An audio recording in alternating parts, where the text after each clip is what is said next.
Depuis 1989, des centaines d'acteurs du débat public sont venus échanger avec des étudiants et un public toujours plus large. Année après année, tous ceux qui ont participé à la Cité de la Réussite ont modestement essayé d'apporter leur pierre au débat citoyen. Partager des connaissances, s'intéresser, s'étonner, questionner, apprendre et comprendre les autres. Telles sont les valeurs simples que nous avons essayé de promouvoir depuis 2 décennies. Transmettre est consubstantiel à la nature humaine, qu'il s'agisse de la vie que l'on donne, du savoir que l'on partage, des biens que l'on lègue, des rites et croyances que l'on diffuse, oralement ou par écrit.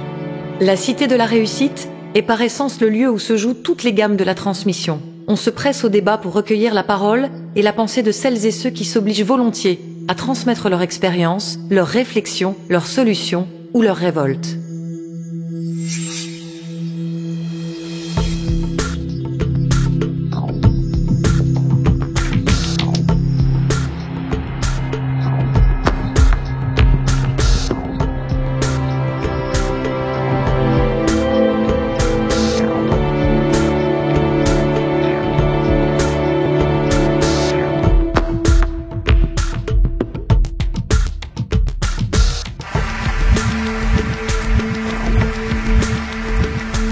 Et bâtir quelque chose ensemble. On est engagé parce que vivre, c'est choisir. Ça veut dire prendre des risques. La réussite ou le succès, c'est une succession d'échecs qu'on surmonte, qu'on contourne. Il faut apprendre à apprendre. J'ai un rêve d'élever l'humanité par la danse. Quelle est l'œuvre d'art qui a pu transformer les gens autant que, je ne sais pas quoi, les 35 heures ou la retraite? Si ce n'était plus la solution McDonald's qui triomphait. Manger la même chose, penser la même chose dans tous les domaines, ça c'est le contraire de la cohésion. Cette mondialisation est au contraire une grande source de diversité. Je crois aux intelligences collectives. On fait partie d'une unité qui s'appelle l'humanité. Je pense qu'on manque plutôt de tolérance, souvent. On peut respecter quelqu'un qu'on n'aime pas, on ne peut pas aimer quelqu'un qu'on ne respecte pas. La France doit comprendre qu'elle est multiple et que la différence est une chance. Chacun sait qu'il constitue un maillon et que si ce maillon faiblit, tout s'écroule. La lâcheté générale à l'égard de la responsabilité politique. Mais l'idée, c'est d'installer que les hommes politiques sont complètement déconnectés des réalités. Nous sommes entrés dans un nouveau siècle et déjà, il est en danger. L'expérience, c'est une lanterne qu'on a dans le dos et qui éclaire le chemin parcouru. La lutte contre l'incertitude, c'est ça notre destin. L'avenir va être absolument passionnant.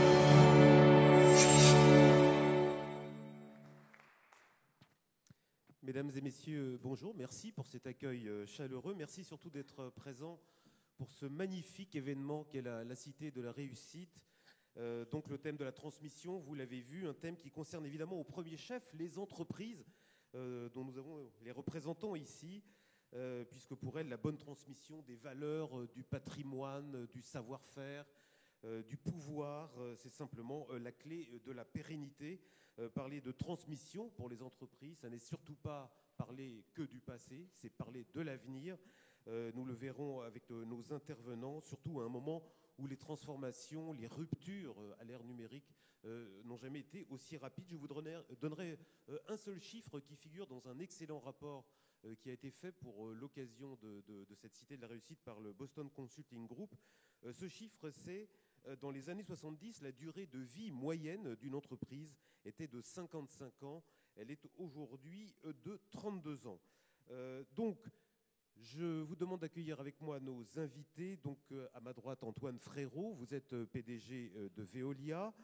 Monsieur Philippe Loïc Jacob, vous êtes le président de Citeo, qui est le fruit du rapprochement entre Ecofolio et Eco-Emballage. Et donc, au bout de notre table, monsieur Laurent Vallée, vous êtes secrétaire général du groupe Carrefour France. Nous avons devant nous quelques étudiants, le panel, qui vous posera quelques questions après vos premières interventions. Première question, peut-être, messieurs, d'ordre général, pour lancer notre débat. Quelle place accordez-vous chacun dans vos entreprises respectives à cette problématique de la transmission? Antoine Frérot, je commence par vous. Merci, Monsieur Fortin. Bonjour à toutes et à tous. L'entreprise, c'est tout d'abord une organisation collective, cohérente, souvent avec sa cohésion, et donc c'est une organisation qui véhicule du sens et qui est concret. Et à la fois aussi, c'est un carrefour de génération, un carrefour d'origine culturelle, d'origine sociologique. Et donc, étant à la fois une organisation cohérente et un carrefour, l'entreprise est idéalement placée pour être aussi un passeur et un transmetteur. Transmetteur de quoi? D'abord, bien évidemment, de savoir-faire et de connaissances. On reviendra certainement pendant notre discussion sur comment transmettre. Hein. Mais des savoir-faire, des facteurs différenciants et toutes les activités de formation, bien évidemment, au sein des entreprises s'en chargent. Mais l'entreprise transmet plus que ça. L'entreprise transmet aussi une culture, des valeurs, des comportements, un ADN. Je pense que c'est sans doute ça qui fait la résilience des entreprises, sa capacité à faire perdurer cette culture à travers les générations. Et puis dans le mot transmission, il y a enfin l'idée, et vous le rappeliez avec ces statistiques de durée des entreprises, l'idée de transmettre non seulement des connaissances, des savoir-faire, des cultures, une culture et des valeurs, mais aussi de transmettre l'entreprise elle-même. Dans notre pays, les grandes entreprises n'ont pas forcément bonne presse. Et ceci m'étonne toujours. Parce qu'avant qu'une entreprise soit grande, elle a été mécaniquement petite.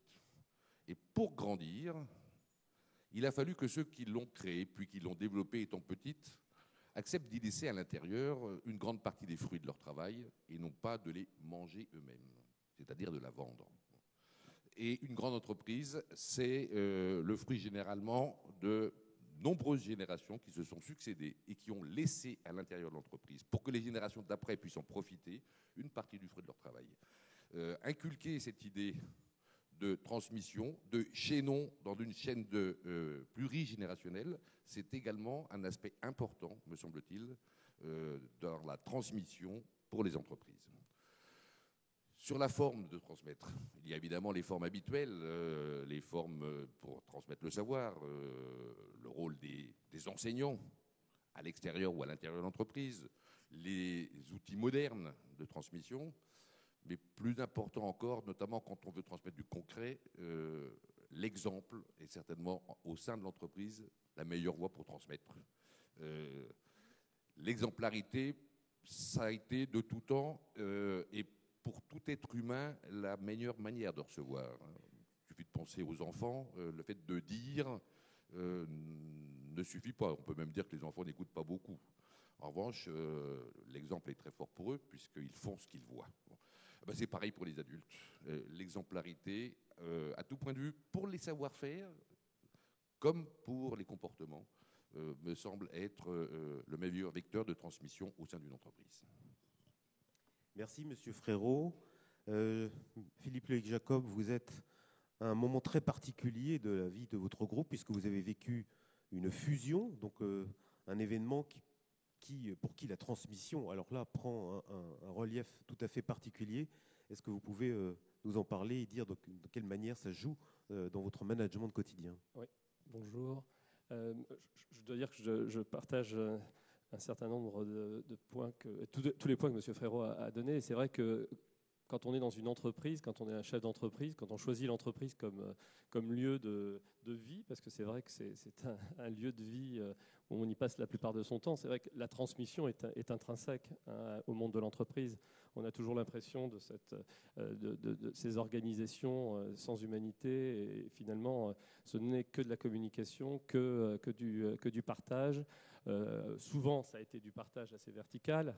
C'est vrai que c'est quelque chose qu'on doit combattre, mais de plus en plus, et avec les générations futures, c'est horizontal, et on est de plus en plus amené aussi à transmettre, à essayer de recevoir de la transmission des plus jeunes générations, parce que je crois que ça n'a jamais été aussi vrai de voir comment on est confronté aujourd'hui à ces nouvelles générations qu'on ne comprend pas, à ces nouvelles technologies, et que les jeunes qui rentrent dans nos organisations nous transmettent un certain nombre de choses, alors que quand je suis rentré chez Danone, parce que j'ai passé 25 ans de ma vie dans le groupe Danone, j'attendais bien sûr des plus anciens la transmission de ce savoir, de ces compétences, de cette culture. Monsieur Frérot a raison, c'est d'abord la culture du savoir-faire, et pas vraiment des gens qui arrivaient plus jeunes que moi. Aujourd'hui, c'est un peu le contraire, tout ça est inversé.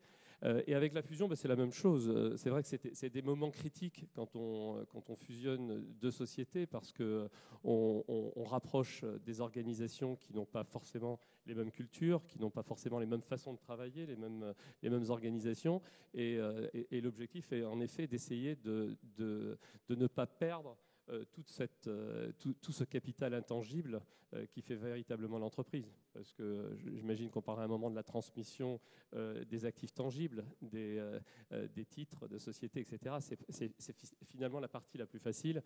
Ce qui est le plus important, c'est de maintenir ce capital immatériel qui est en fait le talent, la capacité, l'organisation, la rapidité, l'agilité d'une organisation.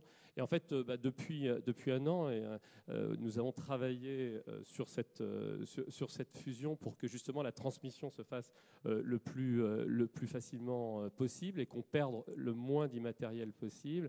Et c'est beaucoup d'ailleurs à travers la communication, à travers le contact quotidien. Alors il faut bien entendu mettre des procédures, des procédés, bien sûr des groupes de travail, des formations, puisque par définition, nous avons fusionné une organisation qui s'occupait de papier et de papier, journaux, magazines, papier graphique, avec une organisation qui faisait des emballages. Donc on peut se dire, bah oui, tout ça c'est des déchets.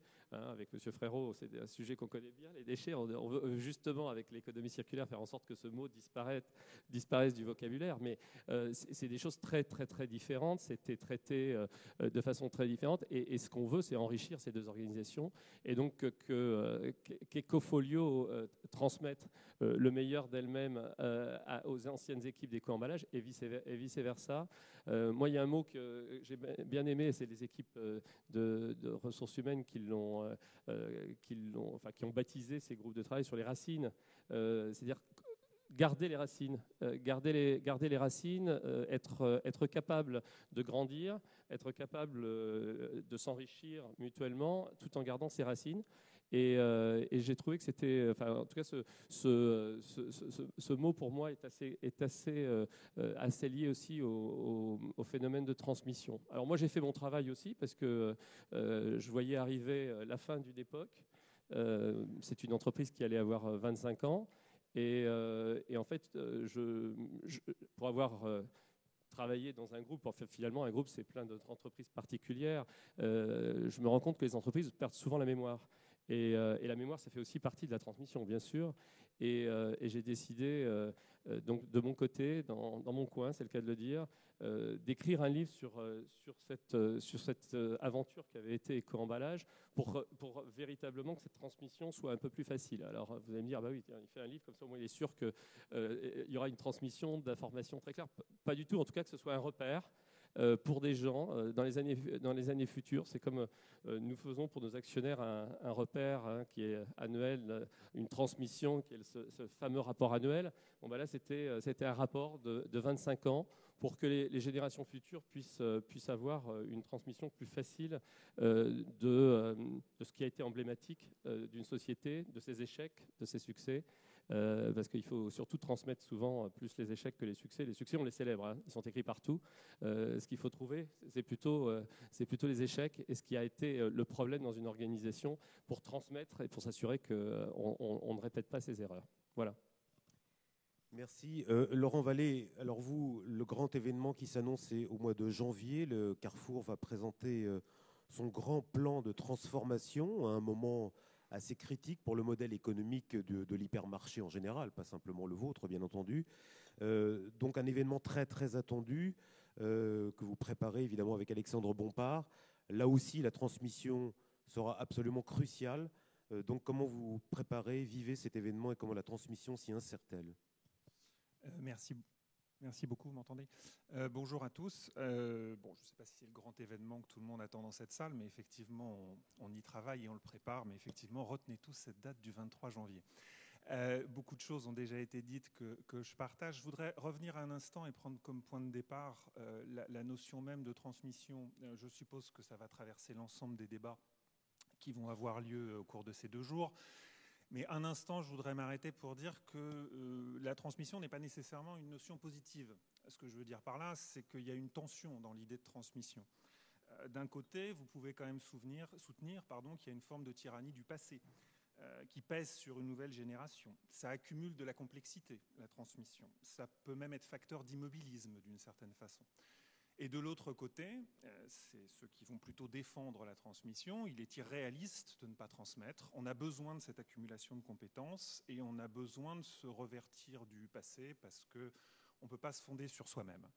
Et je crois qu'une entreprise, en particulier quand elle doit se transformer, quand elle est confrontée au changement, en particulier, et c'est le cas de toutes les entreprises qui sont représentées ici, mais de toutes les entreprises dans beaucoup de secteurs, elle est précisément confrontée à cette tension.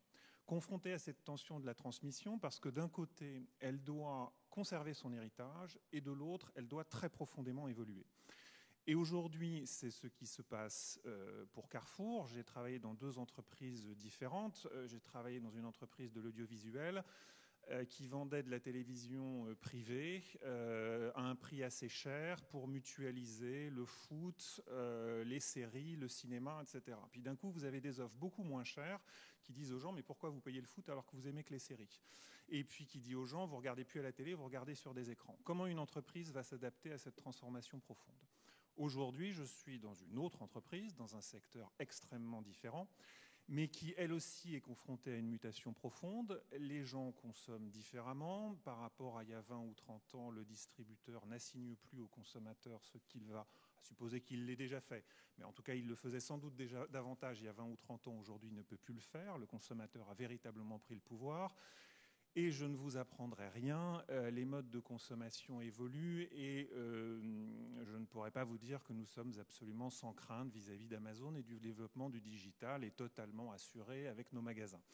Donc, de ce point de vue-là, l'enjeu du 23 janvier, date que vous avez désormais tous retenue, est effectivement de réaliser l'équilibre qui est au cœur de cette tension de la transmission et équilibre qui je vais prendre un dernier exemple pour finir, équilibre qui est au cœur des décisions les plus concrètes que doit prendre une entreprise. Par exemple, l'un des enjeux clés qui sera au cœur des décisions de l'équipe dirigeante de Carrefour, c'est comment vous allouez les CAPEX, les investissements que vous allez faire, entre le physique et le digital. Comment vous faites votre choix d'allocation de ressources ? En réalité, c'est typiquement un enjeu de transmission entre le legs que vous avez et que vous devez conserver d'une entreprise qui a une histoire, des valeurs et un modèle opérationnel et la construction d'un nouveau modèle. Merci Antoine Ferraud. Peut-être une réaction sur ce que vient de dire à l'instant Monsieur Vallée sur ce paradoxe de la transmission entre la nécessité finalement de garder ses valeurs et en même temps de rester dans la course ou même d'avoir un temps d'avance dans la course. Comment vous, Veolia, une très grande entreprise, très ancienne, vous avez réussi ou vous êtes en train de réussir ce passage ? Alors, Veolia aussi a connu la nécessité de revoir en profondeur sa manière de travailler et son business model. Mais pour revenir sur l'éventuelle contradiction qu'il peut y avoir entre transmettre l'histoire et construire l'avenir, je pense qu'il n'y a pas de contradiction. Parce que pour construire l'avenir, en changeant par rapport à ce qu'on faisait avant, il faut avoir un socle. Il faut faire l'effort de rechercher ce qui fait la raison d'être d'une organisation et d'une entreprise. Parce que si on ne le repère pas, l'entreprise n'a pas de raison d'être.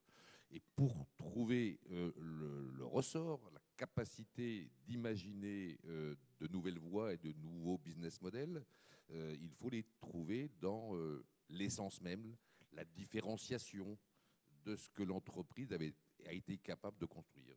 Il n'y a pas de contradiction, me semble-t-il, entre avoir une fine connaissance et une fine conscience du passé de l'organisation et la nécessité et le courage de remettre en cause un certain nombre de choses liées à ce passé. Et on ne peut construire l'avenir qu'en s'appuyant sur des valeurs fortes, ou sur des points forts, pas seulement des valeurs, sur des points forts qui, eux, sont repérables dans l'histoire. Une petite question, peut-être que la salle ne le sait pas, mais on a à cette table probablement les deux plus gros employeurs de France. Privé, bien sûr. Veolia et Carrefour. Et Carrefour. Vous posiez la question tout à l'heure, Antoine Frérot, de comment transmettre quand on a des milliers de gens, pas seulement en France, à l'étranger, souvent dans des pays avec des cultures extraordinairement différentes des nôtres, comment transmettre un panel de valeurs qui soit à peu près homogène à toute une population aussi disparate. Quels sont les outils que vous utilisez qui portent ce devoir de transmission? Alors, je voudrais tout d'abord commencer par dire que la transmission ne s'adresse pas seulement aux salariés. Une entreprise, c'est la rencontre de gens très différents, qu'on appelle les parties prenantes de l'entreprise. Il y a les salariés qui travaillent, ceux qui apportent des idées au départ pour les entreprises qui naissent, ceux qui apportent du capital, il y a les clients, il y a les fournisseurs, les territoires, et même les générations futures pour les entreprises qui se projettent au-delà. La transmission, bien sûr, s'adresse beaucoup aux salariés, mais pour les savoir-faire, pour les technologies, pour les valeurs, mais la vision d'un métier doit se transmettre à toutes les parties prenantes. Car si les parties prenantes ne partagent pas cette vision, l'entreprise aura des soucis. Et alors, j'ai évoqué les principales parties prenantes, salariés, actionnaires, clients, mais les organisations non gouvernementales, les associations dont la mission tourne autour du métier de l'entreprise. Pour Veolia, ce sont par exemple les associations de protection de l'environnement. Si l'entreprise n'arrive pas à faire partager et à transmettre sa vision d'un métier, l'ensemble de l'écosystème de l'entreprise est en danger. Donc, la question de la transmission est plus large et du coup un peu plus complexe que celle entre des salariés, même à travers les frontières. Alors, pour revenir à votre question précise, l'enjeu d'une grande entreprise, c'est effectivement d'arriver à concilier ce qui fait sa spécificité, son utilité là où elle travaille, parce que s'il n'y a plus d'utilité, la pérennité de l'entreprise est clairement mise en cause, et la culture locale.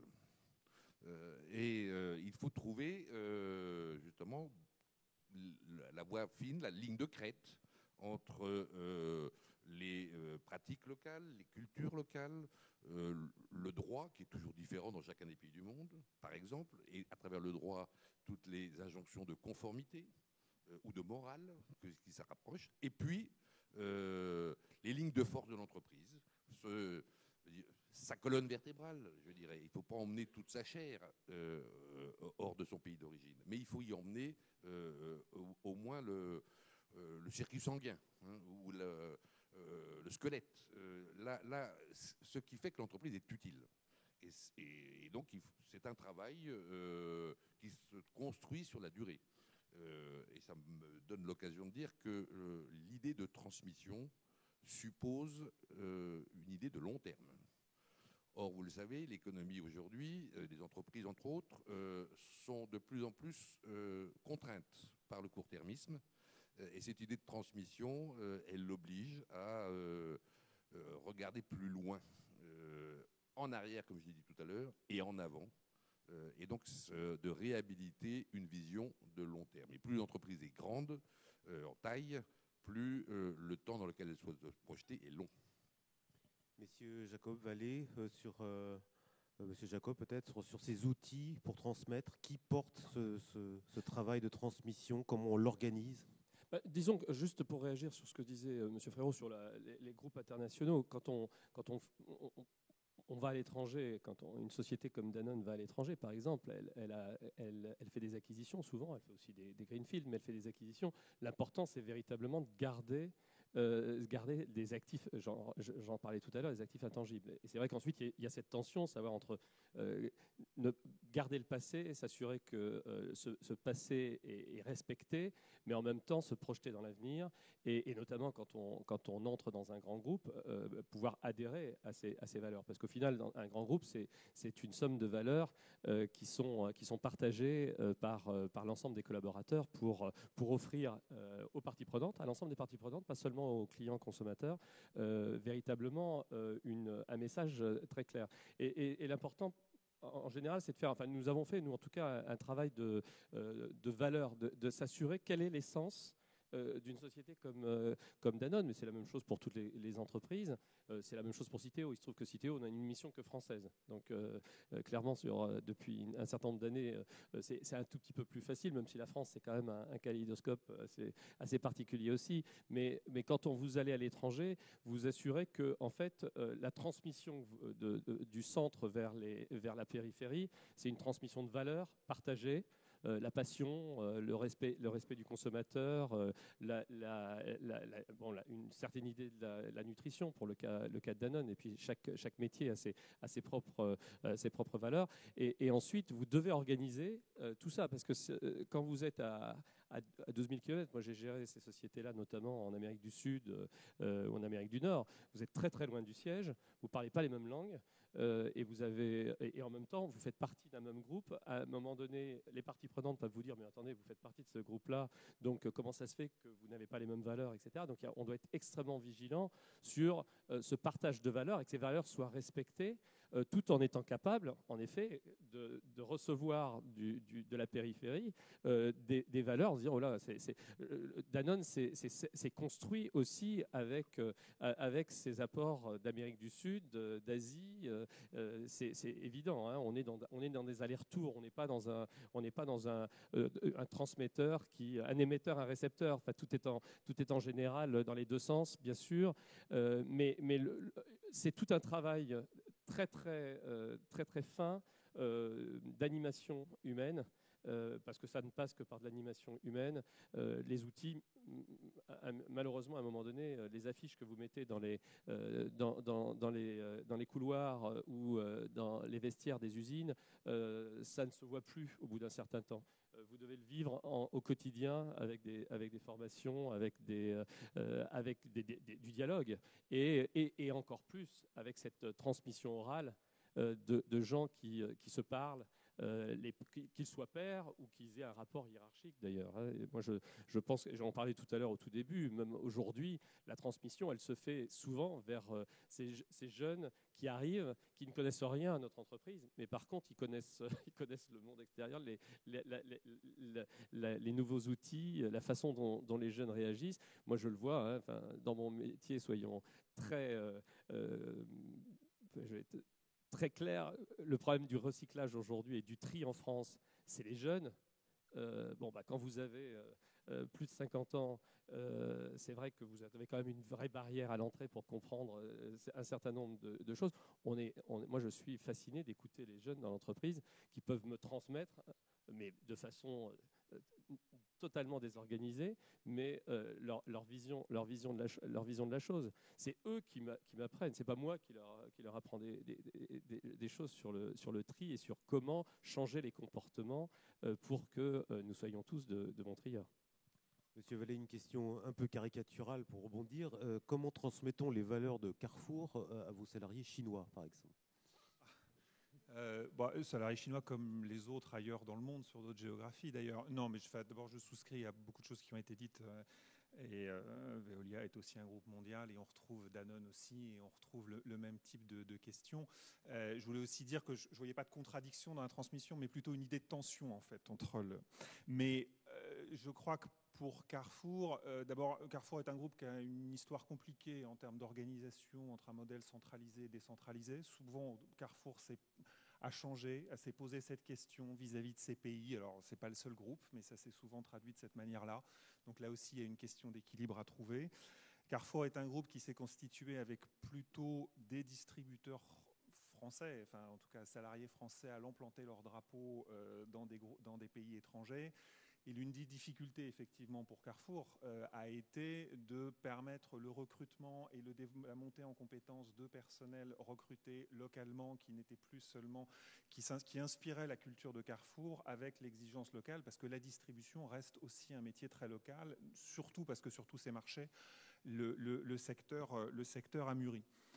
Enfin, vous parliez de la Chine, il y a des enjeux pour un groupe comme Carrefour qui sont mondiaux, qui se traduisent sur à peu près tous ces marchés, mais qui ont une traduction locale différente. Je vais en prendre un qui est extrêmement sensible en Chine et en France aussi, mais traduit de manière différente, c'est la sécurité alimentaire, par exemple. En Chine, c'est un enjeu extrêmement fort. Il se traduit d'une manière simple en ce moment, pour l'avoir vu il n'y a pas très longtemps, c'est un très grand succès des produits importés. Il y a une défiance très très forte des consommateurs chinois sur certains produits vis-à-vis des produits locaux. Donc, qu'est-ce qu'ils font? Ils importent des produits, et vous voyez chez tous les distributeurs, pas seulement chez Carrefour, de plus en plus de gondoles avec produits importés. En France, ça va se traduire autrement, les réglementations sont différentes, mais l'enjeu est le même pour un groupe comme Carrefour qui l'adresse différemment selon les pays. Avant de donner la parole aux étudiants et un peu plus tard à la salle, je voudrais vous poser une dernière question sur ce point de la transmission. On en parle un peu dans les journaux quand elle se passe mal, et c'est un point absolument central des entreprises, c'est la transmission du pouvoir. Vous avez tous connu ici l'arrivée de successeurs, vous avez vous-même été des successeurs. C'est souvent un moment extraordinairement critique. D'abord, il ne faut pas se tromper, ensuite il faut gérer le prédécesseur, il faut gérer le successeur, il faut gérer les équipes. Comment avez-vous vécu ces expériences et quelles leçons en avez-vous tirées quand vous-même vous aurez un processus de succession à engager, Monsieur Frérot? Oui, moi j'ai malice dans ma question, naturellement. Non. Et j'ai vécu moi-même effectivement une succession difficile. C'est bien pour ça que vous me passez la parole. Quel enseignement j'ai tiré de ça? Parce que je suis de ceux qui pensent que une entreprise doit fabriquer ses dirigeants. Et que si elle n'y parvient pas, si elle doit aller les chercher ailleurs, c'est un échec quelque part. Ce qui ne veut pas dire que tous ceux qui y travaillent, et notamment son encadrement, doit avoir grandi entièrement dans l'entreprise. Bien évidemment, il faut ensemencer avec des cultures nouvelles en cours de route. Mais aller chercher le patron, in fine, celui qui va incarner l'entreprise, et tous ceux qui y travaillent, et toutes ces parties prenantes à l'extérieur, ça me semble être toujours un gros risque. Donc, il faut veiller à le fabriquer à l'intérieur dans toute la mesure du possible. C'était mon cas, parce que j'ai travaillé depuis longtemps dans cette entreprise. Ça n'a pas empêché que la succession fût douloureuse. Donc, deuxième enseignement, quand on part, on part. Et il faut bien se mettre ça dans la tête. Bon. Et d'ailleurs, j'invite tous ceux qui m'écoutent à me le rappeler le jour où ça sera à mon tour de partir. Et on ne doit pas s'accrocher. Et je pense également qu'on ne doit pas conserver de responsabilités importantes. Car sinon, on gêne nécessairement son successeur. Ne serait-ce que parce que tous ceux qui restent dans l'entreprise ont connu l'ancien, viennent s'y référer, viennent râler parce que ce que le nouveau fait, ça ne leur convient pas. Bref, je dirais, mine l'autorité du nouveau patron. Et voilà ce que j'en retiens. Donc, préparer en interne la succession du pouvoir et, lorsqu'on le passe, tout lâcher. Monsieur Jacob, alors je fais appel à votre casquette d'ancien dirigeant de Danone. Là, vous aussi, vous avez connu une succession encore plus particulière, puisque c'était de père à fils, avec une figure emblématique du groupe. Succession qui s'est, en tout cas vue de l'extérieur, relativement bien passée, je crois. Enfin, l'objectif, les communicants étaient très bons, mais je pense que toutes les transmissions sont difficiles. J'abonde avec Antoine Frérot sur le fait que, en tout cas, si on a quelqu'un qui a passé de nombreuses années dans l'entreprise, c'est plus simple parce qu'il y a déjà un certain nombre de partages. Donc la transmission de plein de valeurs, de méthodes de travail, etc., est déjà faite. Parce que quand vous transmettez le pouvoir suprême, entre guillemets, parce que quelque part, c'est un peu ça, c'est au moins tout ce bagage est déjà acquis. Vous avez vu cette personne fonctionner dans l'organisation. Et ensuite, le problème, c'est de savoir comment il va incarner et comment il va ensuite pouvoir projeter une nouvelle vision. Dans le cas d'Antoine et Franck, c'était assez particulier. Oui, d'Antoine et Franck Ribou, c'était assez particulier parce que vous aviez un personnage absolument emblématique de l'industrie française et c'est toujours difficile de passer derrière, même quand on porte le nom de famille. Et en plus, Franck n'avait pas du tout le même style que son père et pas les mêmes idées.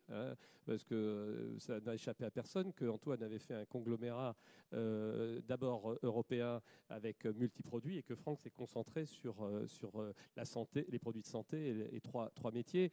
Et donc cette transmission de pouvoir, elle s'est faite bien, on va dire, comme le disait Antoine, Antoine Ribou est parti le jour d'après. Moi j'étais là, c'était en mai 96, et il est parti le jour d'après. Donc ça c'était simple, mais ça a été ensuite, donc cette transmission finalement pas très compliquée, mais ça a été ensuite le plugage, excusez-moi, je cherche le terme en français, la façon dont les organisations centrales, le comité exécutif du groupe, a vu le changement de fonction de manière de travailler de Franck par rapport à son père. Vous pouvez imaginer qu'une personne qui avait 78 ans quand elle partait, elle était très différente de la personne qui en avait 41 à l'époque. Et donc, cette transmission a été très très dure. Donc, je pense que c'est partout pareil. Transmission très dure, même si c'est de père en fils. Et là, il vient d'y avoir une transmission. Là, on change de nom de famille. Et c'est pareil. Et c'est pas. Donc, il y a toujours des gens qui disent. Oui, bien sûr, c'est pas la même culture, il est différent son style de management, mais quel que soit, vous pouvez être quasiment identique. De toute façon, à un moment donné, la transmission du pouvoir, elle est extrêmement douloureuse pour plein de gens. Monsieur Vallée, vous faites vous-même partie d'une nouvelle équipe dirigeante de Carrefour qui vient de changer, donc avec Alexandre Bompard à sa tête. Comment se passe la succession? Comment s'est passée la transmission? Super. Merci, monsieur Vallée. Non. Non, mais oups, pour le coup, la succession, vous vous en serez rendu compte, c'est pas passé en interne chez Carrefour. Les circonstances font que, et voilà. Écoutez, est-ce que c'est pas à moi de dire si la transmission se passe bien? Elle a quelques mois. Là aussi, c'est un exercice difficile. C'est un exercice enthousiasmant par d'autres aspects. Et donc, il incombe aux dirigeants, au premier chef et à l'équipe qui l'entoure, au cas particulier s'agissant de Carrefour. L'équipe qui l'entoure est composée à la fois de personnalités, de profils et d'horizons différents venus de l'extérieur, mais aussi une manifestation de confiance extrêmement nette à des gens, en particulier les patrons de pays et les plus opérationnels, qui eux ont un historique chez Carrefour. Deuxième série de remarques, si vous me laissez une petite minute pour rebondir sur quelque chose ce qu'a dit Philippe Loïc Jacob qui m'y fait penser. Ici, on parle beaucoup de l'entreprise et vous avez des représentants d'entreprises très corporate, entre guillemets. On parle de succession corporate, mais c'est l'exemple de Danone qui m'y fait penser. Et n'oubliez pas que les entreprises et que le modèle de l'entreprise dans le monde, et c'est d'ailleurs pour ça que c'est un objet de transmission, c'est le modèle familial. Ce que je veux dire, c'est que vous avez entre 60 et 90%, selon tous les pays, des entreprises qui, à l'origine, sont familiales. Et la question de la transmission, ça a été un peu dit au début par Monsieur Frérot, c'est d'abord et en particulier dans les entreprises éponymes où le nom même du fondateur est toujours présent. Et j'allais dire, de votre boulanger à Vincent Bolloré, c'est toujours une question extrêmement compliquée. Monsieur Frérot, vous vouliez ajouter quelque chose? Oui, je dirais que pour relier l'idée de transmission à la succession de pouvoir, je pense que le mot d'ordre, c'est que la transmission doit être incarnée par le successeur, pas par le prédécesseur. C'est pour ça qu'il faut bien choisir le successeur. Il doit être capable, lui aussi, d'incarner l'histoire et le passé. Et c'est lui qui doit porter les valeurs de transmission. Et il ne faut pas avoir besoin du prédécesseur pour le faire. Merci. Bien, mesdames et messieurs, je vous le rappelle, nous sommes ici dans le temple des étudiants. Donc il est quand même légitime de leur laisser la parole. Ils sont devant moi, tous les quatre. Peut-être une première question, donc de notre panel d'étudiants qui va poser des questions à nos intervenants maintenant. Et ensuite, si vous avez vous-même dans le public des questions, vous pourrez les poser naturellement après l'intervention de nos étudiants. Allons-y. Bonjour à tous. Peut-être levez-vous, si vous pouvez, en tout cas. Oui, merci. Bonjour à tous. Merci pour vos interventions. J'aimerais revenir sur la culture d'entreprise. Vous nous avez parlé beaucoup de la nécessité de transmettre une culture. Et de plus, Monsieur Vallée, vous avez noté que nous vivons dans un environnement beaucoup plus incertain, bouleversé par des mutations technologiques et sociales, si bien que certains parlent d'une culture du changement. Je pense aux tissus de start-up qui sont extrêmement innovantes, flexibles et qui sont capables de s'adapter extrêmement vite aux mutations. Et ma question est la suivante, n'est-il pas paradoxal de vouloir transmettre une culture du changement qui, par définition, efface en quelque sorte l'identité de l'entreprise pour qu'elle puisse s'adapter aux mutations futures? Merci. Qui répond? Non, moi, je trouve pas que ce soit paradoxal. Je crois que la culture du changement, aujourd'hui, on lui a mis un mot, il y a un concept, mais franchement, dans les entreprises, moi j'ai passé 30 ans quasiment dans une entreprise où le changement, c'était permanent. On n'en parlait pas, on le faisait. L'innovation, c'est permanent.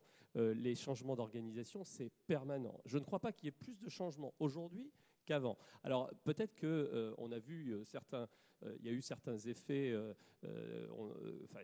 peut-être certains échecs, certains qui ont fait dire que dans les entreprises ça change pas. Mais moi en tout cas, mon expérience personnelle, et je crois que je ne serais pas resté 25 ans ou 30 ans dans une organisation si elle n'avait pas changé. Elle change en permanence. Tous les ans c'est différent. Et ça peut être des changements absolument incroyables. Et ça fait partie de la culture. Antoine Riboud parlait de l'agilité. Franck, qui était beaucoup plus un footballeur, parlait du jeu de jambes. Mais c'est la même chose. C'est en permanence être capable de changer. Parce que alors là, je peux vous assurer que si vous ne vous considérez pas tous les jours, je dois changer votre part de marché, votre chiffre d'affaires, vos profits, vous pouvez commencer à préparer votre départ. Ça ne durera pas, ça ne dure jamais. Et vous faites partie d'une génération qui regarde le changement technologique. Et c'est vrai qu'on est tous subjugués par le changement technologique, mais c'est vrai que même dans, vous voyez, des choses beaucoup plus terre à terre, voilà, parce que ça, j'ai dirigé cette société pendant quelques années, c'est en permanence du changement. Quand vous passez du plastique PVC au plastique PET, vous n'étiez pas encore né, donc vous l'avez pas vu, mais c'est un changement terrible. C'est 300 millions d'euros d'investissement que personne n'a vu chez les consommateurs. C'est une praticité que vous avez. Et donc, c'est un exemple parmi d'autres. Mais je suis sûr que ces gens-là ont changé la colle 10 fois depuis que j'ai quitté cette société. Enfin, c'est un peu une boutade, mais l'entreprise, c'est le changement permanent, et c'est pour ça que c'est passionnant. Donc c'est pour ça que cette culture du changement.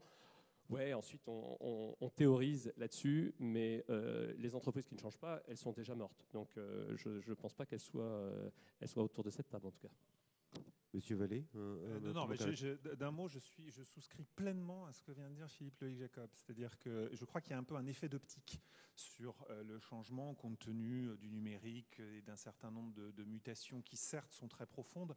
Mais je crois que pour l'entreprise, cette nécessité de changement n'est pas nouvelle. Et je voulais juste ajouter une chose. Moi, j'ai eu des périodes de vie différentes et j'ai travaillé dans le secteur public, même assez longtemps, où on peut le regretter, le changement se présente de nature différente, disons. En tout cas, il y a un moindre exigence. Mais c'est aussi parce que ces institutions publiques ont un devoir de permanence. C'est-à-dire que leur horizon est différent, leur focale est différente. Alors qu'une entreprise privée, il faut souhaiter qu'elle ait l'horizon le plus lointain et le plus large possible, bien entendu, mais l'univers dans lequel elle vit et le fait que la permanence n'est pas, je crois, sa valeur fondamentale, fait que l'exigence de changement est absolument permanente. Pardon ? Autre question de nos étudiants ? Oui, bonjour. Je pense que c'est une question que tous les étudiants se posent. Vous êtes tous trois... vous avez tous trois fait des études prestigieuses, qu'il s'agisse de l'école de management de Lyon pour Monsieur Jacob, Polytechnicien pour Monsieur Frérot, ou Sciences Po, l'ENA pour Monsieur Vallée. Ma question portait sur cette transmission du savoir. Est-ce que finalement vous avez plus appris en formation ou au sein des entreprises ou dans le secteur public, Monsieur Vallée? Monsieur Frérot. J'ai appris d'abord tout le temps et de nombreuses manières. Je reste persuadé que la transmission par les enseignants, par l'école, est un élément fondamental. Il se trouve que moi, j'aimais l'école, donc j'y étais heureux de me voir transmettre toute une série, pas seulement de connaissances, d'outils de compréhension du monde également. Ça, c'est une première chose, et ça peut continuer sous une forme un peu diverse avec les différents experts que je peux être amené à rencontrer. Et puis, il y a ensuite la transmission de comportements, de valeurs, qui fonctionnent encore quand on est plus âgé. Et là, je pense que l'exemplarité des personnes que je peux rencontrer, le réel, plutôt que l'histoire ou le storytelling, me semblent être les bons vecteurs. En tous les cas, c'est ceux qui m'impactent. Donc, on apprend tout le temps. Dès lors qu'on est un minimum curieux et qu'on n'a pas peur. Pas peur de devoir remettre en cause ce qu'on croyait exact ou vrai. C'est également ce qui fait le sel de la vie et celle des rencontres, le fait de pouvoir se construire à partir des autres. Mais là, on ira sans doute beaucoup plus loin que notre simple thème entreprise et transmission. Monsieur Vallée, où est-ce que vous avez le plus appris? Écoutez, j'étais aussi, j'aimais beaucoup l'école, moi aussi. Hein, c'est le moment personnel, en fait, c'est ça, des interventions. Vous n'êtes pas obligé de tout dire. Mais... J'ai des parents profs, mes grands-parents étaient instituteurs, si vous voulez. Enfin voilà, l'école était très évocatrice pour moi. Et pourtant, en dépit, vous avez la gentillesse de dire que nous avons fait tous des études prestigieuses et je garde un excellent souvenir de mes études pour plein de raisons. Et pourtant, je ne crois pas que les études que j'ai faites, ou malheureusement peut-être la manière dont je les ai appréhendées, étaient véritablement le lieu de la transmission. J'y ai plutôt appris la sélection, la rapidité, un certain nombre d'exigences, mais la transmission dans ce que j'ai fait ou la manière dont je l'ai appréhendé, je ne suis pas sûr que ça a caractérisé véritablement mes études. En revanche, par la suite... oui, j'ai énormément appris dans des environnements très différents, j'ai énormément appris au contact de personnalités très différentes. J'ai eu la chance de pouvoir faire des choses différentes. J'aime le mot de curiosité qu'a employé Monsieur Frérot et qui, à mon sens, est le ressort fondamental et de la transmission et de chaque matin se dire qu'on va apprendre des choses, et ça, vous pouvez le faire à l'école, vous pouvez le faire ailleurs, il y a 1000 façons de le faire. Monsieur Frérot, vous vouliez ajouter quelque chose? Oui, parce qu'il y a des gens qui n'aiment pas l'école. Ou plus exactement, il y a des gens pour qui l'école, des jeunes, pour qui l'école n'est pas bien faite ou ne correspond pas à leur personnalité. Ça serait miraculeux que l'école corresponde à tout le monde. Elle correspond à peu près à 80% de chaque classe d'âge, mais pour 20% d'entre elles, l'école, ça ne marche pas. Ils ont quand même envie d'apprendre, ou enfin, ils ont envie de recevoir, plus exactement, ces gens-là. Ils ont envie de travailler aussi, ultérieurement. Donc, il faut inventer des substituts à cette voie, je dirais, majoritaire, classique de notre école, qui est sans doute un peu plus abstraite que les écoles des autres pays, d'ailleurs. Et le tutorat, la formation par alternance, l'apprentissage, dont on parle beaucoup, est une voie alternative qui suppose beaucoup plus de contact physique et humain avec le maître, tuteur, est une voie qu'on n'a pas assez développée dans notre pays. C'est une voie qui fonctionne très très bien pour l'immense majorité de ceux pour qui l'école ne fonctionne pas. Pour cela, si on ne développe pas cette voie, l'avenir est noir pour eux. Donc il y a toute forme de voie pour transmettre, et le tutorat s'approche plus de l'exemple que de l'enseignement. Monsieur Jacob. Oui, juste rebondir sur ce qu'il dit Antoine Frérot sur l'apprentissage et sur le tutorat.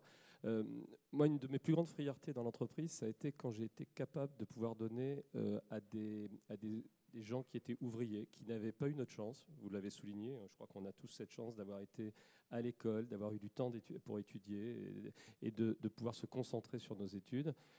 Ces gens-là ne l'avaient pas et ils sont démunis face à leur avenir. Et moi, encore plus dans les pays émergents, mais ce n'est pas que les pays émergents, hein, c'est aussi la France, d'avoir été capable de pouvoir permettre à des ouvriers de pouvoir faire un diplôme, de pouvoir se sentir respectés, parce qu'au final, eux avaient besoin de ça. Moi, je n'avais pas besoin qu'ils aient un diplôme hein, pour les respecter en tant que collaborateurs dans les usines. Eux, s'ils en avaient besoin. Ça, c'est une des plus grandes fiertés. Tout ça pour vous dire que je pense que là aussi, c'est complémentaire.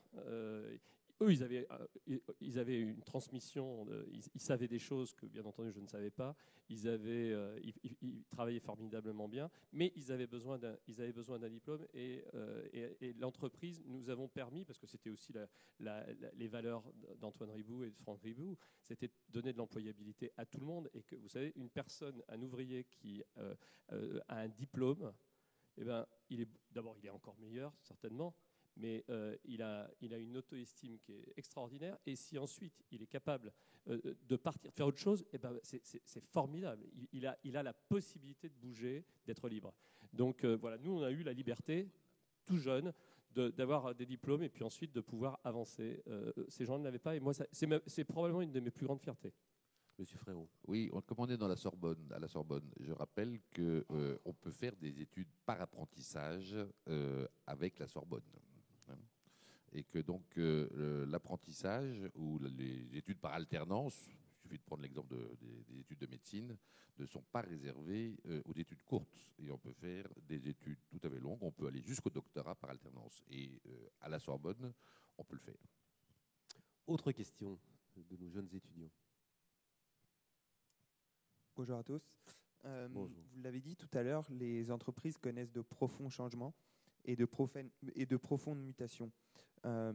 Comment faire quand on voit apparaître de nouvelles pratiques, notamment le télétravail qui s'utilise de plus en plus? Comment faire pour que cette transmission et cette culture d'entreprise soient stables et cohérentes avec ces nouvelles pratiques? Qui répond? Oui, moi j'ai été confronté au télétravail et à la problématique en effet de maintenir la culture d'entreprise vivante. Parce que je pense que le télétravail est quelque chose de formidable. Aujourd'hui, en plus, avec toutes ces histoires de transport, de pollution, etc. Enfin, aller faire un aller-retour, passer 45 minutes, 1 heure, 2 heures dans les transports en commun ou dans sa voiture pour aller au bureau parce qu'on a envie de voir que les gens travaillent, franchement, je pense que ça, c'est dépassé. Mais une fois qu'on a dépassé ça, parce qu'il y a quand même encore plein de gens qui se disent « j'aime bien quand même avoir mes ouailles autour de moi parce que quelque part, j'ai peut-être des choses à leur demander, c'est plus simple qu'en envoyant un texto, un WhatsApp ou un email ». Mais moi, mon problème principal, c'était de m'assurer que ces gens-là restaient connectés à l'entreprise et à sa culture. Et ça, je pense qu'on va avoir ce sujet-là tous dans la transmission des valeurs, dans la transmission des habitudes de travail, dans la communication interpersonnelle. Moi, j'ai pas eu de solution. Je forçais.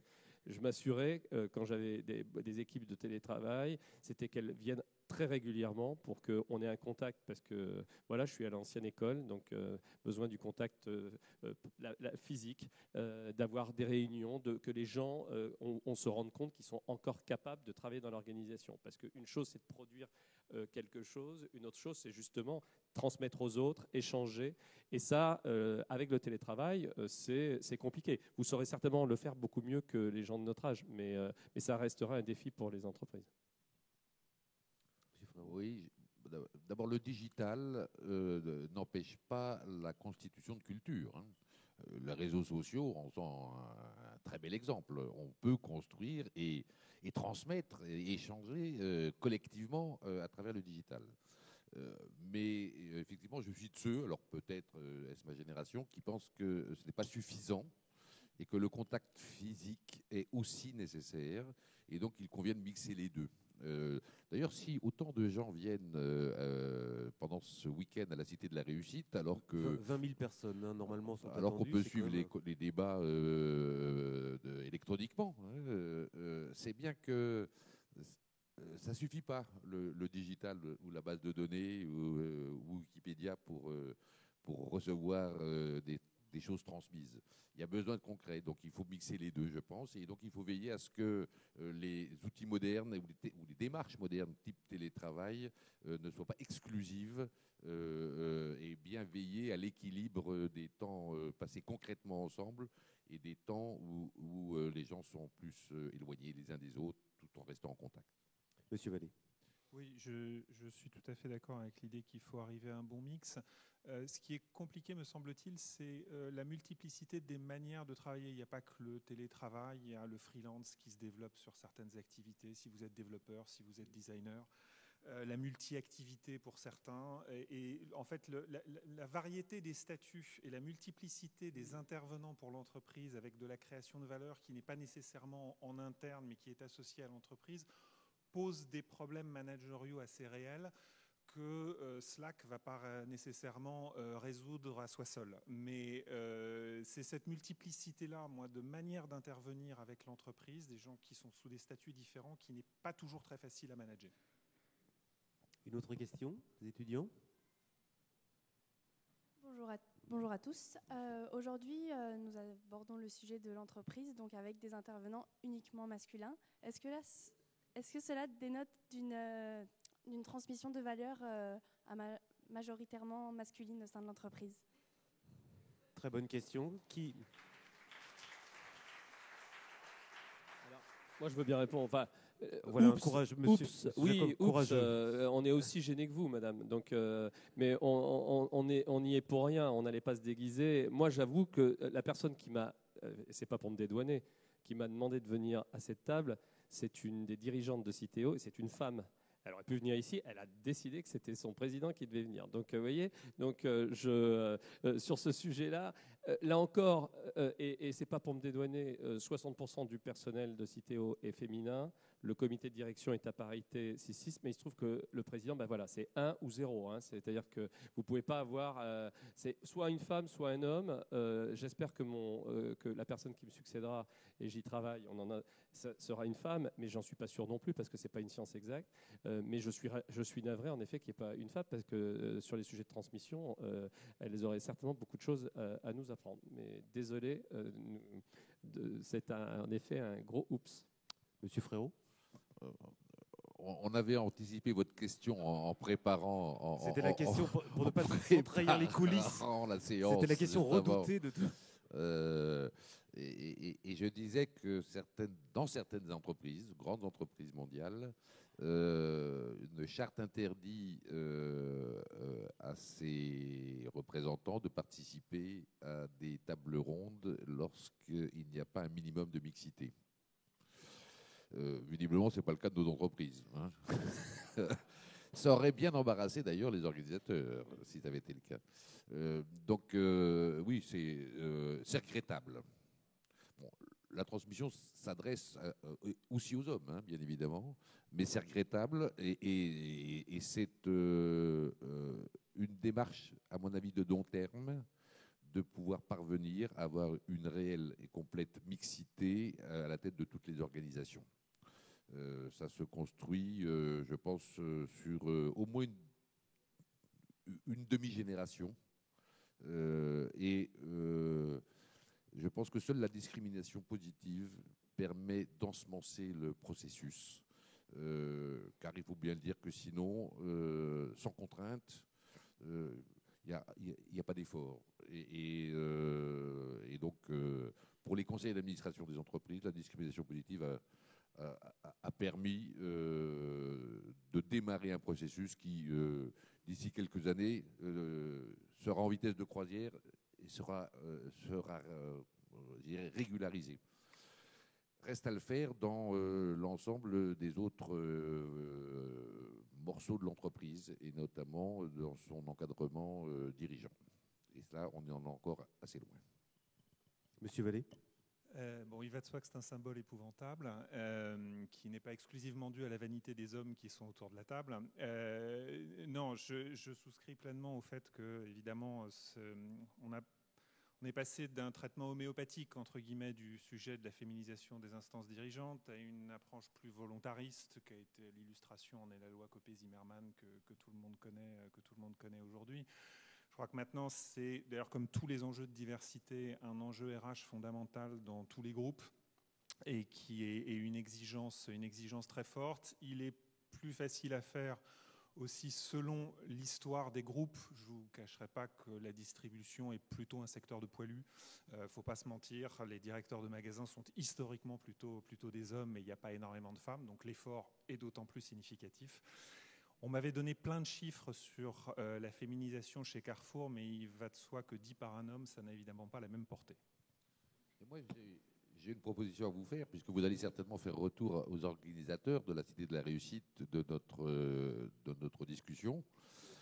Et si vous leur demandiez de veiller lors des années suivantes à ce qu'il y ait systématiquement un minimum de mixité pour toutes les tables rondes. Bonne idée. On va relayer le message à Sylvain Kern, l'un des organisateurs. Il y a quand même, je précise qu'il y a quand même beaucoup de femmes, enfin, vous verrez dans le programme, qui participent. Nous sommes peut-être l'exception. Et donc, il est normal que nous soyons critiqués sur ce sujet. Je vous redonne la parole, les étudiants, mais peut-être à ce stade de notre discussion, si dans la salle, quelqu'un a si vous avez des questions à poser, des remarques à faire éventuellement, n'hésitez pas, levez la main. Voilà, je vois un monsieur là qui a un micro en main. Allez-y. Merci. Bonjour messieurs pour votre témoignage. J'ai une petite question. Vous avez vécu finalement une transmission, vous, en tant que dirigeant d'entreprise quelquefois familiale. Vous avez été au cœur, vous les avez subis, vous avez partagé. Quels enseignements et quelles recommandations vous pourriez donner, vous qui avez maintenant pris un peu de recul, sur ce qu'il faut faire ou ne pas faire quand on veut transmettre l'entreprise à son fils ou à un membre de sa famille, pour les collaborateurs et les dirigeants. C'est-à-dire vous avez été à cette place-là. Qu'est-ce que vous en tirez en disant qu'est-ce qui s'est bien passé, qu'est-ce qui ne s'est pas bien passé? Monsieur Jacob, vous avez vraiment vécu une transmission familiale, même si vous n'étiez pas membre de la famille, à ma connaissance. Non. Franchement, enfin, ça serait s'il y avait une méthode. Vous savez, il y a, les grandes écoles de management ont tous un programme pour la transmission justement pas tant du capital, parce que ça c'est finalement assez facile, mais en effet la transmission de la direction de l'entreprise, c'est une science vraiment qu'on n'a pas encore totalement, enfin, tout n'est pas très clair encore sur ces sujets-là.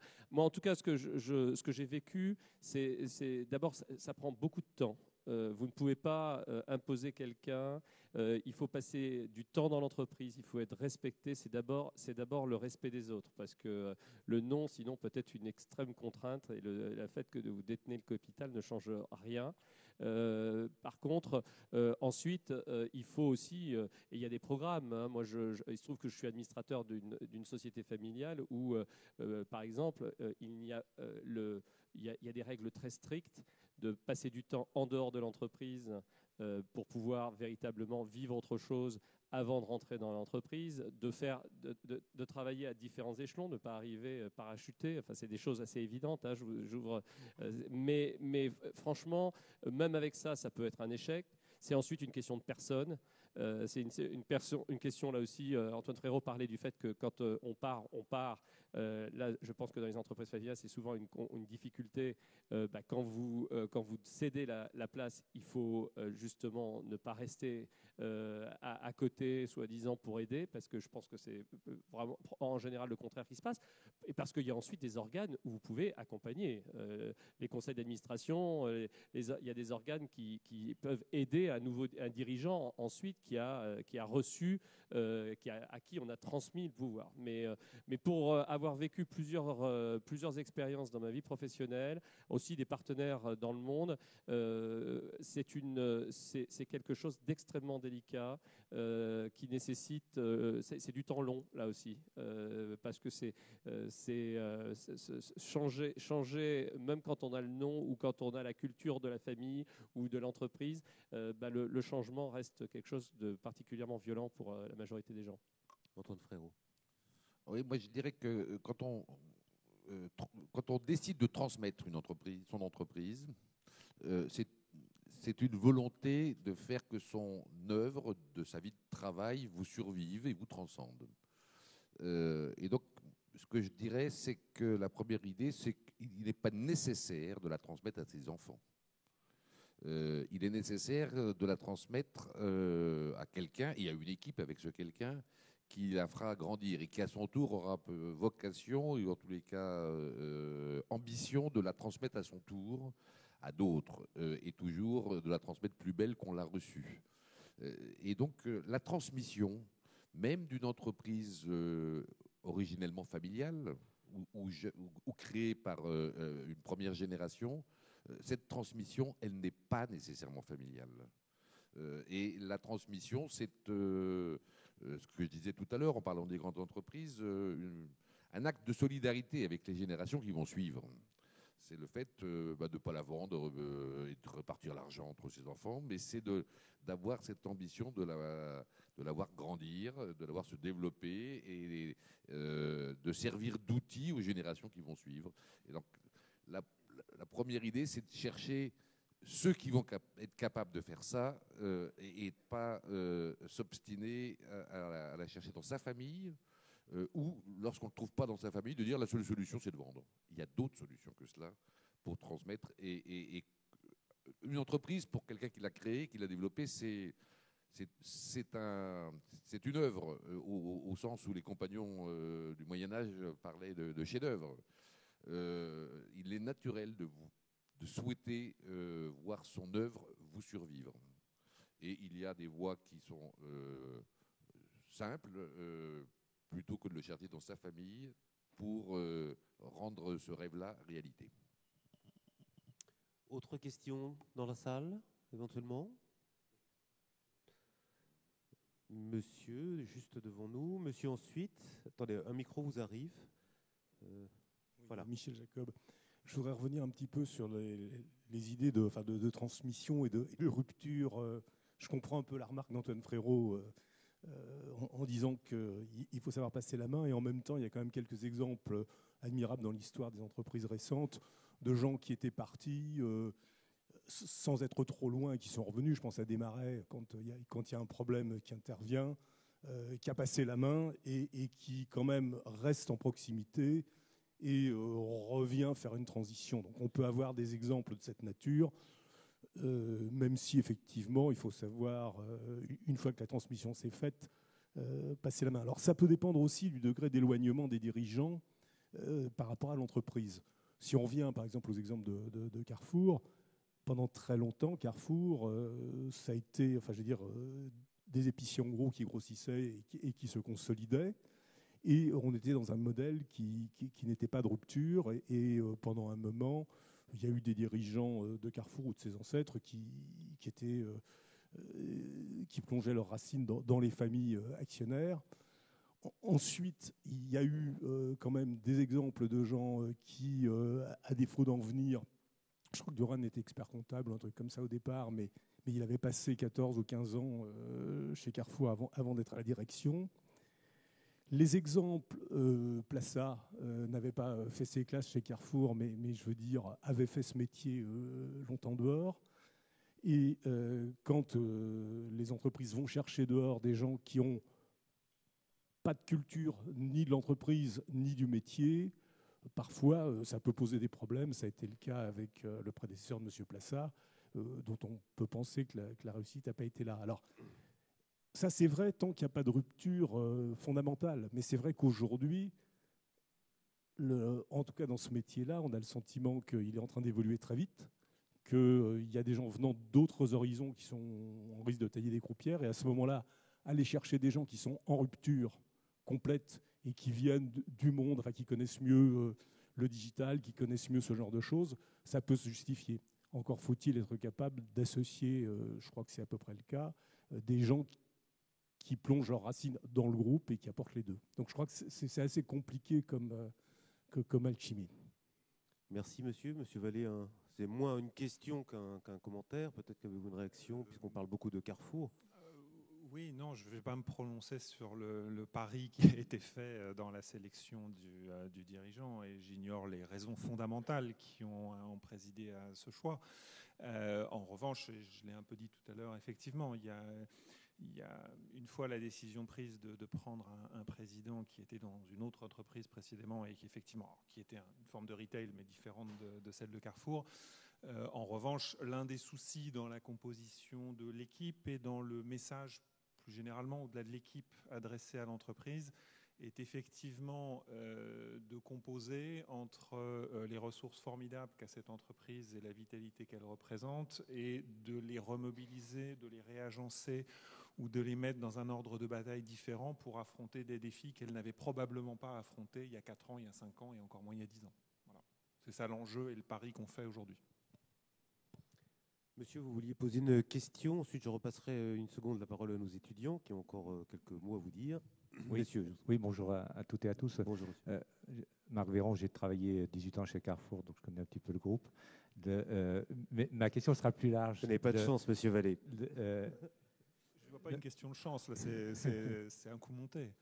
Non, je vous assure que non. On a parlé beaucoup de la transmission du pouvoir dans l'immédiat. Effectivement, c'est une question, et très très souvent, en fait, cette transmission du pouvoir a été associée à la transmission de l'avoir. Si on prend un autre exemple, qui est celui d'un concurrent de Carrefour, pour sortir du terrain exclusif de Carrefour, qui est celui d'Auchan, avec la famille Muliez, là on a une transmission vraiment qui est un héritage. Et donc ma question, en fait, est plus large, est de dire il faut bien entendu sortir d'un capitalisme d'héritier où il y aurait uniquement une transmission par voie en fait familiale, mais comment on peut arriver à combiner cette transmission quand même familiale, qui peut être dans certains cas et dans même beaucoup de cas importante, avec une transmission plus large, et notamment en associant les salariés avec cette transmission qui porte à la fois sur le savoir, sur le pouvoir et aussi sur l'avoir. Monsieur Frérot. C'est effectivement la voie la plus simple quand on n'a pas de successeur dans sa famille. C'est d'abord de s'en apercevoir assez tôt, et lorsqu'on fait le choix d'avoir envie de transmettre l'entreprise, c'est de préparer à l'intérieur de son management, de son encadrement, voire de faire venir à ce moment-là suffisamment tôt avant de partir une personne dont on pense qu'elle est apte à prendre la succession, et ensuite d'organiser la transmission sur la durée, en y associant sans doute pas une seule personne, mais plusieurs, mais en veillant à ce que l'autorité du dirigeant ne soit pas diluée entre ces plusieurs. Il y a beaucoup d'exemples comme ça, et des conseils, qu'ils soient juridiques, financiers, managériaux, peuvent tout à fait aider à cela. Ça demande du temps. Ça donc suppose de l'anticiper suffisamment tôt, et d'abord pour trouver, puis pour former et mettre en selle le successeur. Et ça demande du temps après pour que, là aussi, la détention des actions puisse suivre un parcours de transmission au fur et à mesure de la création de richesses, et puisse être passé à la génération de dirigeants qui suivent. Mais si on a la ferme volonté de le faire, et si on l'anticipe bien, en une demi-génération, ça peut se faire. Oui, je pense que l'exemple que vous donnez sur Auchan est un bon exemple. Enfin, l'association Muliez est incroyable, parce que ce sont des gens qui, à travers une association, ont créé une discipline qui est redoutable, mais qui est fantastique, enfin, je dirais, pour la région dont ils sont originaires, et puis pour la France en général. Ils sont en permanence à aider à l'entrepreneuriat, à faire de l'innovation. Il y a bien sûr un soutien financier, parce que le soutien financier, il faut bien sûr le donner, mais je suis sûr que tous ces gens-là pourraient être financés autrement. Mais là, il y a des systèmes très bien organisés, et ils laissent en effet, donc c'est très discipliné, très séparé. Vous êtes actionnaire d'un côté et il y a les managers de l'autre. Ça ne veut pas dire d'ailleurs que quand ils sont bons, il n'y en a pas, puisqu'il y a certains muliers qui sont à la tête de l'entreprise Auchan et d'une partie de l'entreprise Auchan. Mais moi, je pense qu'à un moment donné, c'est cette discipline qui doit être mise en place. Ça prend beaucoup de temps, hein. On parle du temps long, c'est vrai que ça prend énormément de temps. En général, ça commence par un visionnaire qui dit, voilà, tout le monde dehors, si vous voulez entreprendre, vous entreprenez ailleurs d'abord, vous faites vos preuves, et puis ensuite, ces gens qui ont fait leurs preuves ailleurs, en général, ils laissent la paix à cette société, et ils ne jouent plus que leur rôle d'actionnaire, parce qu'il y a le rôle de manager et il y a le rôle d'actionnaire, qui est au moins aussi fondamental, contrairement à ce qu'on peut imaginer. Moi, j'ai le conseil d'administration d'une société, enfin, nous, tous les trois, je pense qu'on sait ce que ça donne, un conseil d'administration qui fonctionne versus un conseil d'administration qui ne fonctionne pas. Et donc le rôle d'administrateur, c'est un rôle absolument essentiel, le rôle d'actionnaire, c'est un rôle essentiel, et le rôle de manager, c'est un rôle essentiel. C'est vrai que c'est très difficile quand on mélange tout. Et on a la chance, en général, quand on n'a pas de boîte de société familiale, c'est vrai que c'est un peu plus simple. Quand ce sont des sociétés familiales, elles ont de temps en temps la difficulté à faire la séparation entre ces trois je dirais, groupes qui sont très différents dans leur nature, et qu'il faut le laisser vraiment séparer le plus possible. Ensuite, il y a tous les contre-exemples que vous avez en tête, mais globalement, quand même, on parlait de la transmission. Hein. À la limite, nos sociétés, qui sont en général des sociétés grandes, là en l'occurrence, on parle de. Je me situe sur ma société antérieure, plus que Citeo, mais en général, le pire problème de la transmission, c'est pour les PME. Il y a des centaines de milliers de transmissions de PME chaque année, et en fait, c'est déjà un succès quand il y a de la transmission. Bien souvent, il y a la mort de la PME à la fin, parce que justement, cette personne qui s'est dévouée corps et âme pendant une vie à une PME n'a pas les moyens de la transmettre ou de la vendre. Ça, c'est l'échec le plus complet. Ensuite, on peut trouver des solutions quand on s'est trompé de manager. Monsieur a fait une série d'erreurs de management dans des sociétés. Ensuite, au moins, en général, elles survivent à leur manager, et on peut trouver la voie. Mais alors, la société qui meurt comme ça à la fin de son dirigeant, c'est dramatique. Monsieur Frérot, vous vouliez ajouter un mot? Juste rappeler que l'Allemagne, qui est un petit peu un modèle de transmission d'entreprises de taille moyenne qui n'en sont plus à la première génération, 70% des entreprises qui en sont à la troisième génération de managers, leurs actions ne sont pas détenues par la famille créatrice. Donc, dans 70% des cas, ce relais s'est fait de la manière que j'évoquais il y a quelques minutes. Il suffit d'imiter les Allemands pour trouver la solution à d'autres problèmes. Une nouvelle question de nos étudiants. Oui. Donc ma question va porter sur des enjeux de développement durable. On en a parlé tout à l'heure avec vous, Monsieur Jacob, au sein de Citeo. On a parlé d'économie circulaire avec vous, Monsieur Frérot. Monsieur Vallée, je crois que vous faites partie du club des juristes qui a participé au processus de négociation du pacte sur l'environnement qui a eu lieu ici même en Sorbonne au mois de juin. Je voulais savoir comment, au sein d'une entreprise, ces problématiques de développement durable peuvent être transmises, comment elles ont lieu, est-ce qu'elles sont sensibles à ces problématiques-là? Qui répond? Je vais commencer, mais ça serait bien que M. Vallée donne également son point de vue, parce que pour Veolia, ces thématiques de développement durable et d'économie circulaire sont le cœur du métier de l'entreprise. Donc c'est particulier pour nous. Et votre question, elle se rapporte à comment, pour moi, pour l'entreprise, transmettre une vision du métier. Et pas seulement une préoccupation de bien travailler, de travailler proprement. Cette transmission, elle s'adresse bien évidemment aux salariés, mais encore une fois à toutes les parties prenantes. à nos clients, à nos fournisseurs, aux territoires sur lesquels nous sommes implantés. Elle s'adresse également aux associations avec lesquelles nécessairement nous sommes amenés à discuter ou à travailler. Donc et alors, dans ce cas-là, la transmission va de pair, c'est pas univoque. Transmission va de pair avec co-construction, puisque dans la transmission, c'est la tension qu'évoquait M. Vallée au tout début de notre discussion. Il y a un caractère bijectif dans la transmission. On ne transmet pas sans changement au moment où on transmet. Bon. Et donc il y a un phénomène de co-construction.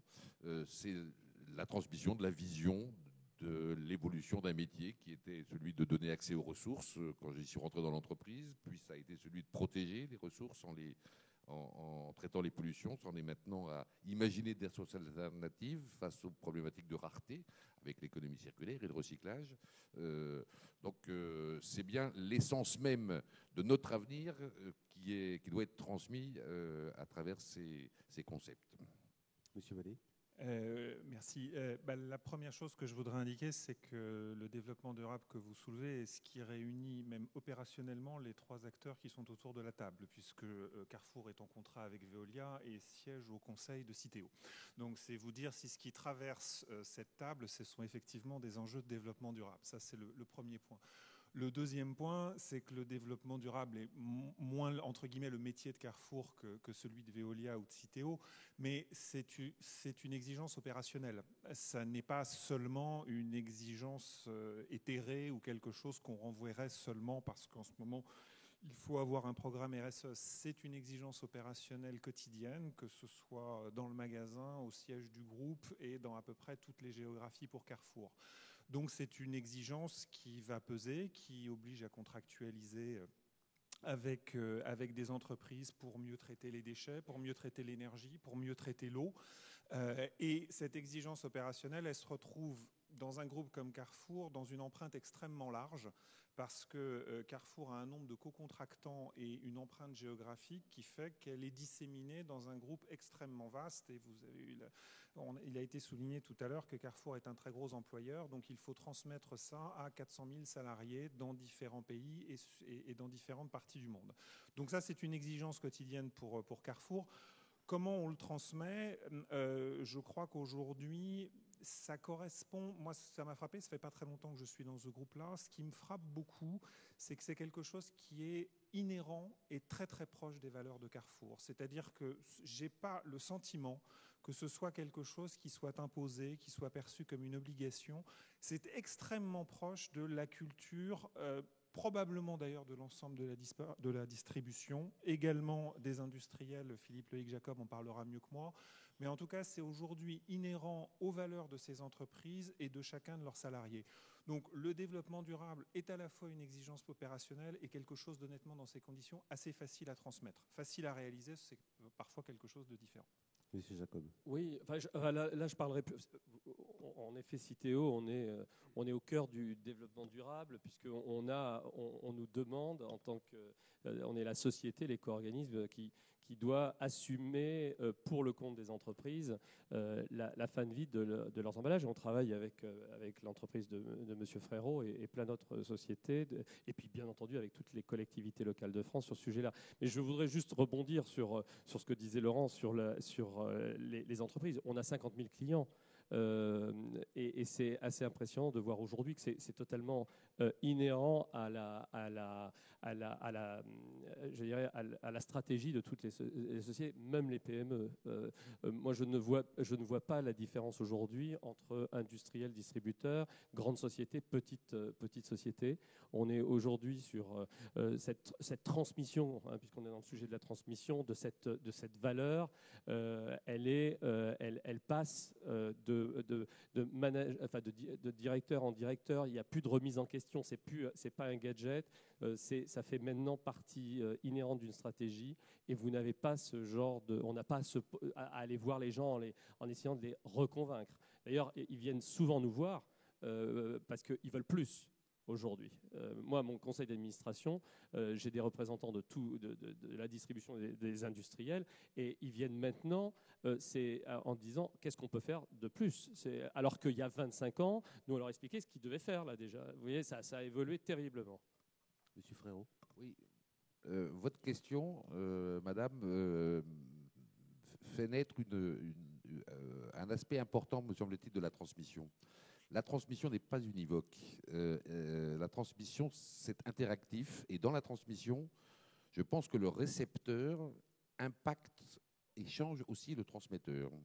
Et c'est en ça que le phénomène de transmission modifie sans doute le message conçu à transmettre au départ, et que le changement est inhérent avec la transmission. Un peu comme dans la physique moderne, on sait que la mesure d'un phénomène change le phénomène et interagit avec lui. Eh bien, c'est la même chose pour la transmission. La personne qui le reçoit, la manière dont il va réagir, va avoir de l'effet et de l'impact sur le transmetteur, et va aussi progressivement faire évoluer le message transmis. Mesdames et messieurs, nous approchons du terme de ce débat. Encore peut-être une ou deux petites questions. Monsieur qui m'implore. Je vous donne la parole, merci. Bonjour. En fait, je rebondis sur ce que dit Antoine Frérot. Finalement, comment vous mesurez que ce que vous avez transmis a bien été reçu? Comment vous faites à la fin d'une intervention pour savoir si vous avez été compris, ou comment les plans d'action que vous transmettez, comment ils sont concrètement appliqués? Est-ce que vous avez des outils pour vérifier, par exemple, à la fin d'une intervention, que le message a bien été reçu par les gens à qui vous vous adressez? Faire passer un test à la fin de ces interventions. Alors, je pense que la transmission ne se limite pas à passer des messages ou des consignes. La transmission, c'est plus large que ça. Et ça ne se concentre pas sur un élément du temps très court, une conférence ou une réunion de direction. Donc ça se mesure sur un pas de temps bien plus large. Comment le mesurer? Je pense qu'il n'y a pas d'outils objectifs pour le faire, mais ce sont plutôt des outils subjectifs. Je raisonne un petit peu en temps réel, je réagis en temps réel à votre question. Je dirais qu'on peut mesurer si un ensemble de démarches de transmission est réussi, si le public récepteur auquel cette transmission était dédiée arrive à élargir, à faire l'action de l'entreprise, c'est-à-dire s'il arrive à faire en sorte que son ADN, son utilité s'est agrandi. Et donc le rayonnement, c'est par la mesure du rayonnement, je dirais, qu'on peut mesurer si une démarche de transmission a été réussie ou pas. Oui, je crois qu'en termes d'outils de mesure, je crois qu'une société qui transmet bien, c'est une société qui réussit, et donc c'est la part de marché, c'est le profit, c'est ce genre de choses, de façon très basique. Mais quand on parle de transmission et de tous les aspects beaucoup plus immatériels, tout ce qui est intangible, je pense que nos trois sociétés ont ce genre d'outils. Ce sont notamment les 360 degrés qui peuvent être faits à tous les échelons de l'entreprise et qui permettent de voir si cette transmission se fait. Et puis, de plus en plus, on nous propose, et moi j'avoue que je suis assez friand de ce genre de choses, de ces sondages qui sont faits à tous les employés, y compris les ouvriers, pour pouvoir véritablement comprendre si véritablement ils comprennent l'objet de l'entreprise, sa mission, et la façon dont on veut le faire. Je crois qu'aujourd'hui, on est par rapport à il y a plus de 30 ans quand j'ai commencé à travailler, où on était totalement aveugle, c'est-à-dire qu'on allait se balader dans les couloirs, ou quand on avait un peu de courage, ou dans les usines pour savoir, alors, vous avez compris ce qu'on fait, etc. Maintenant, on a ces outils. Donc moi, je pense que, et ça va généraliser, hein, notamment avec le numérique, je pense que le feedback permanent, on va l'avoir. Pour ce qui concerne le feedback sur cette conférence, s'il n'y a pas de tomates à la fin de cette réunion, peut-être qu'on se dira qu'on a eu un minimum d'impact. Et puis, mais pour l'entreprise, Dieu merci, les outils numériques et tous ces outils d'études nous permettent de vraiment mieux avancer avec un peu plus de clarté. Monsieur Vallée. Écoutez, dans la transmission, il y a le fait aussi, en tout cas pour une entreprise et pour un dirigeant, il y a la volonté de créer, il y a la volonté de transporter ses équipes.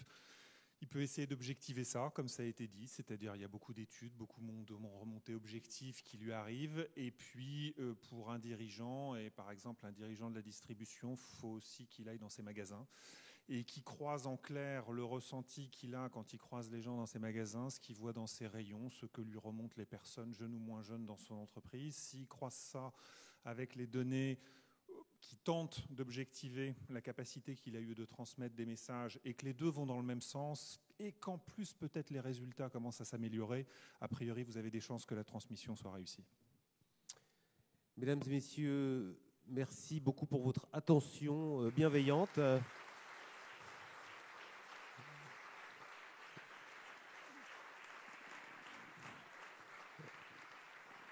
Merci à nos étudiants qui ont malheureusement pas pu poser toutes les questions qu'ils souhaitaient, mais enfin bon, on pourra encore discuter un peu. Et merci bien sûr à nos intervenants.